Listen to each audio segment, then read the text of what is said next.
Have you found yourself in a cycle leading to burnout, constantly pushing yourself to the limit, yet neglecting your own well being? I've discovered that meditating on God's Word is powerful and it leads to peace that surpasses all understanding and brings the balance that you just may be searching for. Renew your mind in biblical wisdom with us. Each day, we examine two chapters from the Bible, offering daily practical guidance in Proverbs aligned with the calendar date. And then on weekdays, you can expect to renew your mind reading the letter of James. Saturdays, we explore life's deeper questions with Ecclesiastes. And on Sundays, we strengthen life's outlook with the wisdom of Job. Gain clarity, receive peace, and live a more purposeful life. Download your guide, a resource that you can use along with the episodes here at therenewalwell.com to help you journal your thoughts that come up as you read every day. Let's delight in the Lord's instruction as Psalm 1 and 2 reminds us, meditating on it day and night. Proverbs 19. Better is the poor who walks in his integrity than he who is perverse in his lips and is a fool. It isn't good to have zeal without knowledge, nor being hasty with one's feet and missing the way. The foolishness of man subverts his way. His heart rages against Yahweh. Wealth adds many friends, but the poor is separated from his friend. A false witness shall not be unpunished. He who pours out lies shall not go free. Many will entreat the favor of a ruler, and everyone is a friend to a man who gives gifts. All the relatives of the poor shun him. How much more do his friends avoid him? He pursues them with pleas, but they are gone. He who gets wisdom loves his own soul. He who keeps understanding shall find good. A false witness shall not be unpunished. He who utters lies shall perish. Delicate living is not appropriate for a fool, much less for a servant to have rule over princes. The discretion of a man makes him slow to anger. It is his glory to overlook an offense. The king's wrath is like the roaring of a lion, but his favor is like dew on the grass.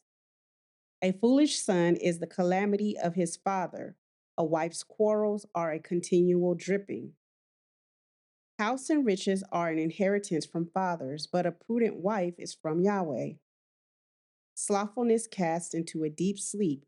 The idle soul shall suffer hunger. He who keeps the commandment keeps his soul, but he who is contemptuous in his ways shall die. He who has pity on the poor lends to Yahweh. He will reward him. Discipline your son, for there is hope. Don't be a willing party to his death.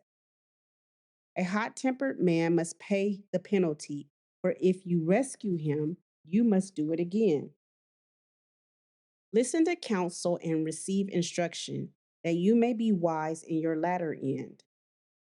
There are many plans in a man's heart, but Yahweh's counsel will prevail. That which makes a man to be desired is his kindness. A poor man is better than a liar. The fear of Yahweh leads to life, then contentment. He rests and will not be touched by trouble. The sluggard buries his hand in the dish. He will not so much as bring it to his mouth again. Flog a scoffer, and the simple will learn prudence. Rebuke one who has understanding, and he will gain knowledge. He who robs his father and drives away his mother is a son who causes shame and brings reproach. If you stop listening to instruction, my son, you will stray from the words of knowledge. A corrupt witness mocks justice, and the mouth of the wicked gulps down iniquity. Penalties are prepared for scoffers and beatings for the backs of fools. Clean water is one of life's basic needs, and there's millions of people living without it. We like to ask for your support in donating to the Charity Water campaign to make clean and safe water accessible to those in need.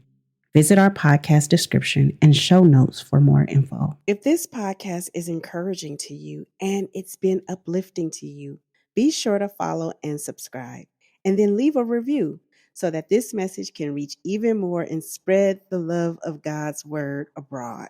James 3. Let not many of you be teachers, my brothers, knowing that we will receive heavier judgment. For we all stumble in many things. Anyone who doesn't stumble in word is a perfect person, able to bridle the whole body also. Indeed, we put bits into the horses' mouths so that they may obey us, and we guide their whole body.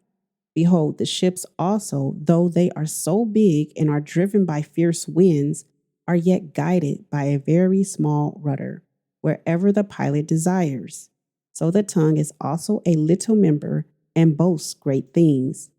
See how a small fire can spread to a large forest, and the tongue is a fire.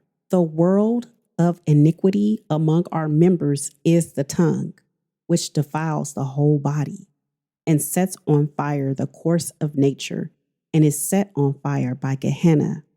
For every kind of animal, bird, creeping thing, and sea creature is tamed, and has been tamed by mankind. But nobody can tame the tongue. It is a restless evil, full of deadly poison. With it we bless our God and Father, and with it we curse men who are made in the image of God. Out of the same mouth comes blessing and cursing. My brothers, these things ought not to be so. Does a spring send out from the same opening fresh and bitter water? Can a fig tree, my brothers, yield olives, or a vine figs? Thus, no spring yields both salt water and fresh water. Who is wise and understanding among you? Let him show by his good conduct that his deeds are done in gentleness of wisdom. But if you have bitter jealousy and selfish ambition in your heart, don't boast and don't lie against the truth. This wisdom is not that which comes down from above, but is earthly, sensual, and demonic. For where jealousy and selfish ambition are, there is confusion in every evil deed. But the wisdom that is from above is first pure, then peaceful, gentle, reasonable, full of mercy and good fruits, without partiality and without hypocrisy. Now the fruit of righteousness is sown in peace by those who make peace. Thank you for listening to Wisdom Daily Meditation. If you believe it's your season to walk this word out in community, join us inside the Nourish and Thrive Tribe, a Christ-centered atmosphere where you can reset, realign, and release your God-given voice by going to join.therenewalwell.com. I hope to see you in there. And may the Lord bless you and keep you. May the Lord cause his face to shine upon you and be gracious to you. May the Lord lift up his countenance towards you and give you peace. Have an amazing day.